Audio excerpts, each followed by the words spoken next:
आजादी आजादी। You are here to support wrestlers ना? या। तो आजादी स्लोगन्स का क्या मतलब है? आप इस आंदोलन को कमजोर कर रही हैं इस प्रकार के नारों को लगा के।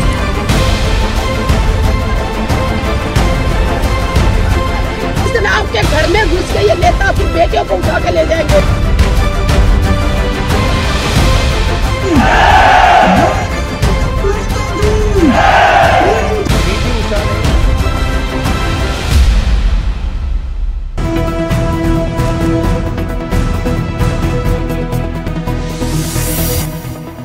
नमस्कार, रितम का खास प्रोग्राम बड़ी बात देख रहे हैं आप और आपके साथ मैं हूं भारती बघेल।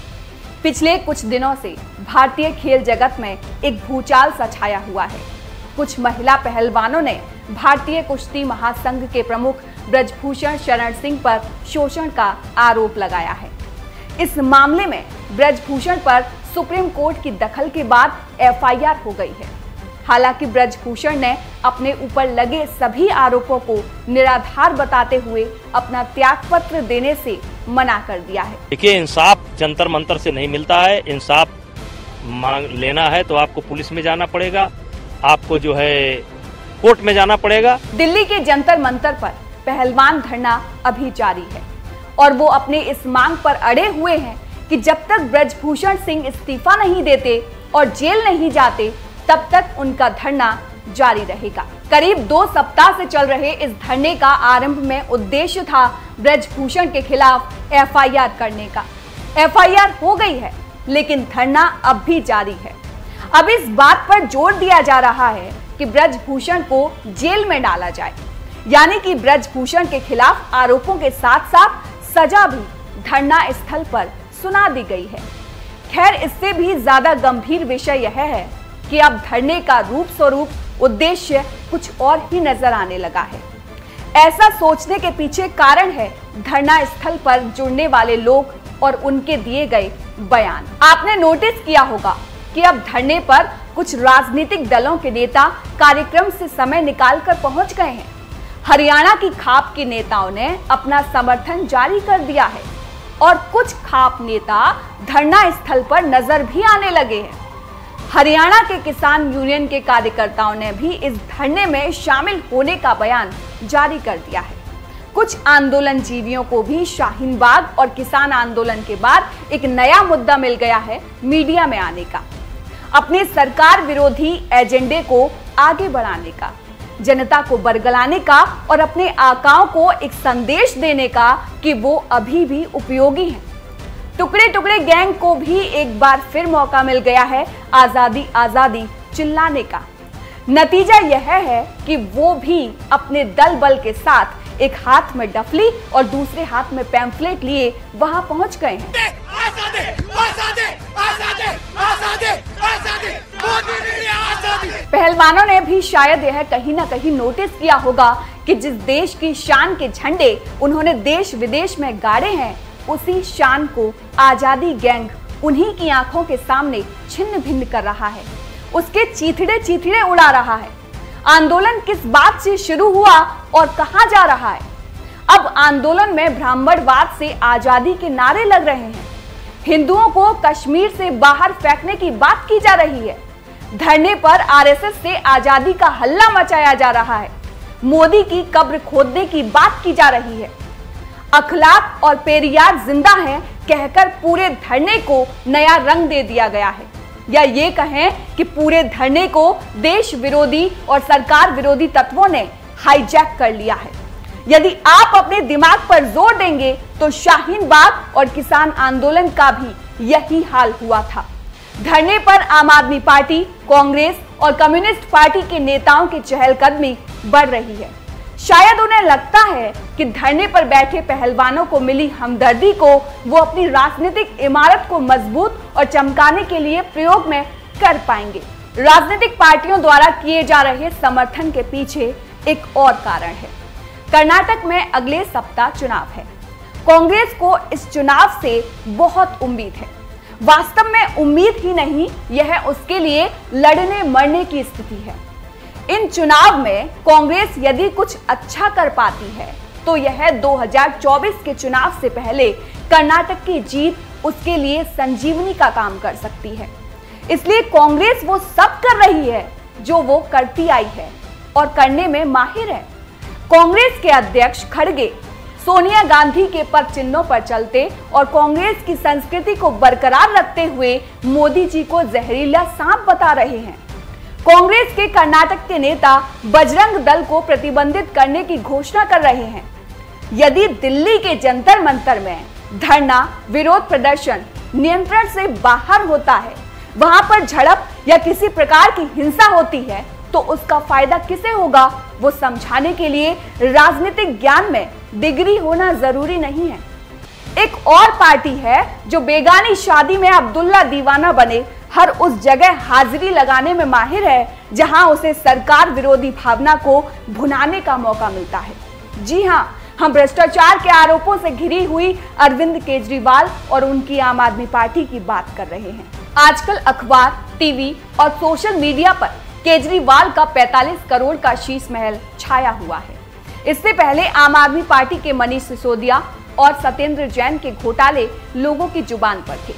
इस धरने में शायद आम आदमी पार्टी के नेताओं को लोगों का ध्यान भटकाने का एक अच्छा अवसर नजर आया और वो पहुंच गए धरना स्थल पर। धरना ज्यादा से ज्यादा चले, इसके लिए खाप किसान नेताओं, कांग्रेस और आम आदमी पार्टी ने जरूरी मदद पहुंचाना चालू कर दिया है। सुनने में तो यह भी आया है कि एक पार्टी ने आंदोलन जीवियों के लिए फोल्डिंग बिस्तर धरने स्थल पर भेजे थे। जब पुलिस ने इसका विरोध किया तो धरने का माहौल बिगड़ गया। शायद आपके मन में संशय होगा कि कोई व्यक्ति किसी धरने को किस तरह हाईजैक कर सकता है। आइए आपको इसका उदाहरण देते हैं। आपने टीवी और सोशल मीडिया पर देखा होगा कि पुलिस के साथ तथाकथित झड़प की खबरें आने के बाद दो पहलवान साक्षी मलिक और विनेश फोगाट ने मीडिया से बात की। उस वक्त दोनों पहलवान काफी इमोशनल हो गई थी और लगातार रो रही थी। हम जो आगे कहने जा रहे हैं, इसका सबसे पहले खुलासा सुधीर चौधरी ने अपने प्रोग्राम ब्लैक एंड व्हाइट में किया था। दोनों पहलवानों के साथ एक महिला भी खड़ी नजर आ रही है जो लगातार उन दोनों को चुप करा रही थी। जब ये पहलवान रोते हैं तो ये महिला इनके पीछे रोती नजर आती है। हम भी वही सोच रहे थे जैसा आप सोच रहे हैं कि यह महिला किसी पहलवान की माँ या कोई रिश्तेदार होगी जो उनका ख्याल रख रही है, लेकिन सच्चाई जानकर आप भी चौंक जाएंगे। यह महिला उनकी माँ या रिश्तेदार नहीं है। दरअसल ये महिला प्रोफेशनल आंदोलन जीवी है। ये महिला हर सरकार विरोधी आंदोलन में नजर आती है। इस महिला का नाम सुदेश गोयत है और यह हरियाणा की रहने वाली है। खुद को सामाजिक कार्यकर्ता बताती है, लेकिन सच तो यह है कि ये महिलाएं हर उस आंदोलन में शामिल होती हैं जो सरकार के खिलाफ होता है। सुदेश गोयत का आंदोलन जीवी का करियर साल 2015 में शुरू हुआ था, जब उन्होंने वन रैंक वन पेंशन की मांग को लेकर आंदोलन में हिस्सा लिया था। इसके बाद सुदेश भी किसान आंदोलन से जुड़ गई और अब वह भी जंतर मंतर के इस आंदोलन का हिस्सा बन गई हैं। वापस हमारे पहलवानों की तरफ रुख करते हैं। धरने पर बैठे हमारे यह पहलवान राष्ट्र के नाम पर लोगों से इमोशनल अपील कर रहे हैं कि उनका समर्थन करें, लेकिन यही पहलवान उस समय चुप रहते हैं जब देश की गौरव और उड़न परी तथा गोल्डन गर्ल कही जाने वाली मशहूर खिलाड़ी पीटी उषा के साथ जब इसी धरने स्थल पर बदतमीजी होती है और उन्हें वहां से जाने के लिए कहा जाता है। पहलवानों और ब्रजभूषण की इस लड़ाई के पीछे की एक बात और समझ नहीं आती कि जिस ब्रजभूषण को यह सभी पहलवान आज से कुछ महीने पूर्व अपने परिवार का हिस्सा कह रहे थे, उन्हें पिता तुल्य मान रहे थे, उन्हीं पर अचानक शोषण के आरोप लगा बैठे हैं। अभी पिछले दिनों पहलवानों की एक मीडिया बाइट भी सामने आई थी, जिसमें पहलवान कह रहे हैं कि उनके लिए उनकी खाप पंचायत सुप्रीम कोर्ट और हाई कोर्ट से ऊपर है और खाप पंचायत जो भी फैसला लेगी उसे वो मानेंगे।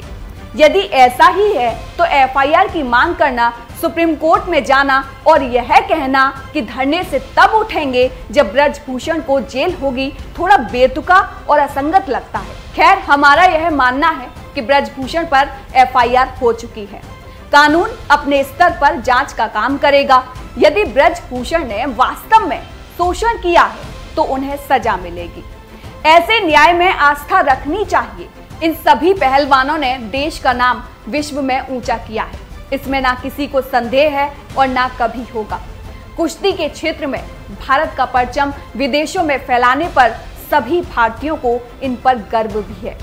ऐसे में धरने पर बैठे पहलवानों को यह भी ध्यान रखना पड़ेगा कि कहीं वो जाने अनजाने में सरकार विरोधी ताकतों के हाथ में तो नहीं खेल रहे हैं। देश में अराजकता फैलाकर अपना राजनीतिक स्वार्थ साधने वाली ताकतों के मोहरे तो नहीं बन रहे हैं, क्योंकि यदि ऐसा होता है तो यह न केवल पहलवानों का कुश्ती जैसे खूबसूरत खेल का बल्कि समस्त देश के लिए भी एक चिंताजनक होगा। जो पहलवान आज देश भर के युवाओं के रोल मॉडल बने हुए हैं और नित्य युवाओं के खेल के क्षेत्र में नए कीर्तिमान रचने के लिए प्रेरित करते आए हैं, उनकी विश्वसनीयता यदि कम होती है तो यह निश्चित ही एक ऐसी क्षति होगी जिसकी पूर्ति करने में वर्षों लग जाएंगे।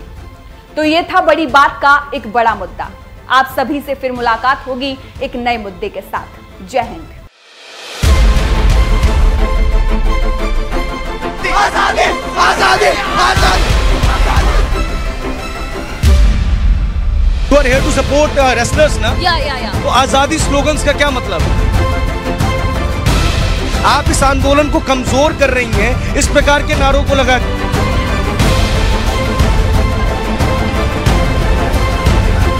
इस दिन आपके घर में घुस के ये नेता अपनी बेटियों को उठा के ले जाएंगे।